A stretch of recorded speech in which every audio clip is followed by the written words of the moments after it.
કાનુડા તોરી ગોવાલણ મોરલીએ લલચાણી રે मैं कानूड़ा तोरी गोवालन मैं कानूड़ा तोरी गोवालन गाय भरोसे गोधन बांध्यो जी दोवानी हुआ जानी रे वासु भरोसे छोकरा ने बांध्या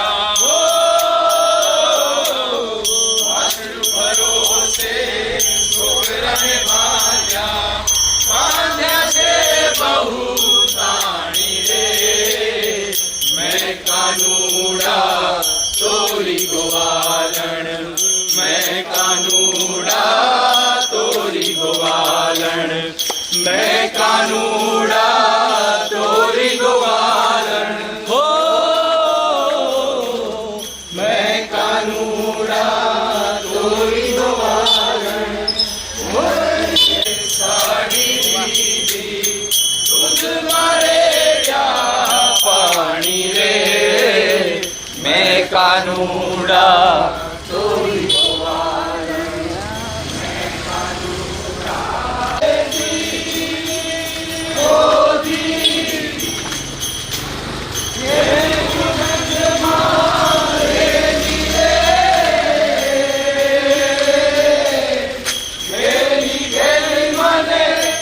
कोई कहते जी हो जी हो जी हो जी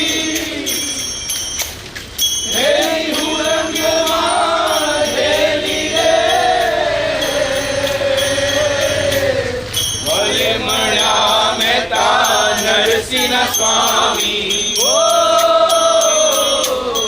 भले मणा मेहता नरसिंह स्वामी पूरब पीर बंधाणी रे मैं कानूड़ा तोरी गोवालन मैं कानूड़ा तोरी गोवालन मैं कानूड़ा तोरी गोवालन तोरी गोवालन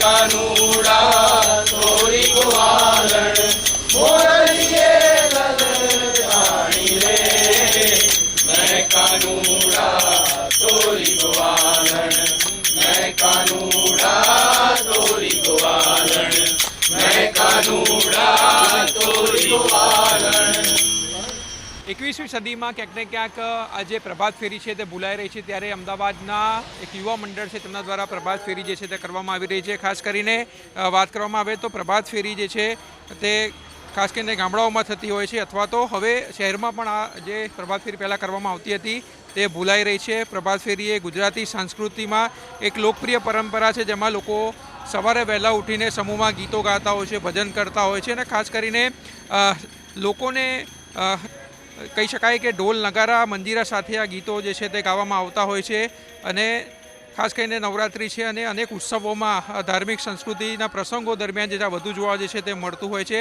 ત્યારે અમદાવાદમાં પણ સેટેલાઇટ વિસ્તારમાં જે છે તે લોકો પ્રભાત ફેરી કરી રહ્યા છે અને ક્યાંક ને ક્યાંક એકતા લાવવાનો પ્રયાસ જે છે તે કરવામાં આવી રહ્યો છે. આપણી સાથે લોકો સાથે વાત કરશું. પ્રભાત ફેરી હવે ભૂલાઈ રહી છે ત્યારે શું ઇનિશિયેટિવ છે અને કઈ રીતે આપણે ભજન કરીએ છીએ અને વહેલી સવારમાં ભક્તિમય માહોલ કરીએ?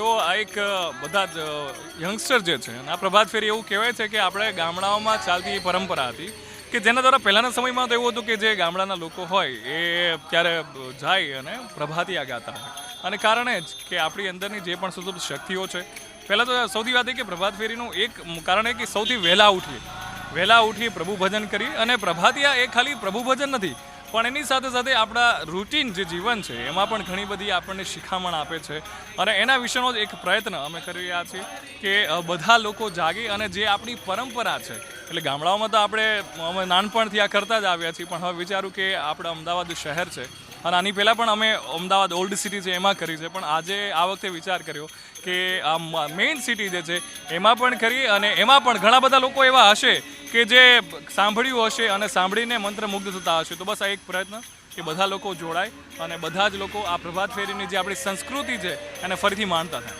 સંસ્કૃતિને માણતા થાય તેનો પ્રયાસ છે.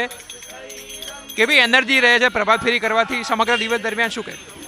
એનર્જી જો આમ કહેવા જઈએ તો તમે જોઈ શકો છો કે કેટલી એનર્જી રહે છે. જ્યારે અમે શરૂ કર્યું ત્યારે અમે બહુ જ ઓછા લોકો સાથે, જ્યારે અમે પહેલી પ્રભાત ફેરી કરી ત્યારે અમે બહુ જ ઓછા લોકો સાથે શરૂ કરી હતી, પણ જેમ જેમ અમારી સાથે લોકો જોડાતા ગયા તેમ તેમ અમારો પણ ઉત્સાહ વધતો ગયો અને એમને એમ એનર્જીમાં પણ વધારો અમારો થતો રહ્યો. ખાસ કરીને યુવાઓને તો ખ્યાલ જ નથી કે પ્રભાત ફેરી શું હોય છે, શું કહે? એટલે આ અમારી પ્રભાત ફેરી શરૂ કરવા પાછળનું કારણ જ હતું કે આપણે જે આપણી સંસ્કૃતિ જે હતી પહેલેથી, જેને આપણે ભૂલી રહ્યા છીએ, તો એને પાછી કોઈ પણ રીતે આપણે બેઠી કરી શકીએ. તો એના માટે અમે એક પ્રયાસ કર્યો હતો કે આપણે પ્રભાત ફેરી શરૂ કરીએ છીએ. પહેલાં ગામડાઓમાં થતી હતી અને હજી પણ ક્યાંક ક્યાંક થાય છે. તો અમે એ ટ્રાય કર્યો કે આપણે સિટી એરિયામાં એક શરૂ કરીએ. તો અમે પહેલાં પૂર્વ વિસ્તારમાં એ શરૂ કર્યું હતું, પણ જે રીતે આપણે આપણી સંસ્કૃતિમાં પાશ્ચાત્ય સંસ્કૃતિનું પ્રભાવ વધી રહ્યું છે, તો અમને થયું કે આ વખતે આપણે પશ્ચિમ તરફ પણ જઈએ. તો અમે આ વખતે નદીની આ તરફ, એટલે કે આ વસ્ત્રાપુર જે એરિયા છે ત્યાં અમે કરવાનું નક્કી કર્યું કે જેથી સિટીના લોકો, કે સિટીના જે છોકરાઓ છે, કે અમારી ઉંમરના જે છોકરાઓ છે, એમને પણ ખબર પડે કે આપણી સંસ્કૃતિ શું હતી અને આપણે શું ગુમાવી રહ્યા છીએ. શું કેટલી એજ ગ્રુપના લોકો અહીંયા આવી રહ્યા છે? અહીંયા એજ ગ્રુપની વાત કરીએ તો 16 વર્ષથી લઈને 70 વર્ષ સુધીના બધા જ લોકો અહીંયા આવી રહ્યા છે.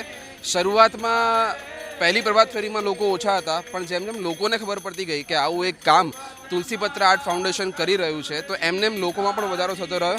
અને તમે પાછળ જેમ જોઈ શકો છો કે અમારી સાથે ઉંમરલાયક વ્યક્તિઓ કે જેમને ચાલવામાં થોડી તકલીફ પડી શકે, પણ એ લોકો પણ હોંશે હોંશે જોડાઈ રહ્યા છે અમારો ઉત્સાહ વધારવા માટે. ઉત્સાહ જે છે તે વધારવા માટે લોકો મોટી સંખ્યામાં જોડાઈ રહ્યા છે.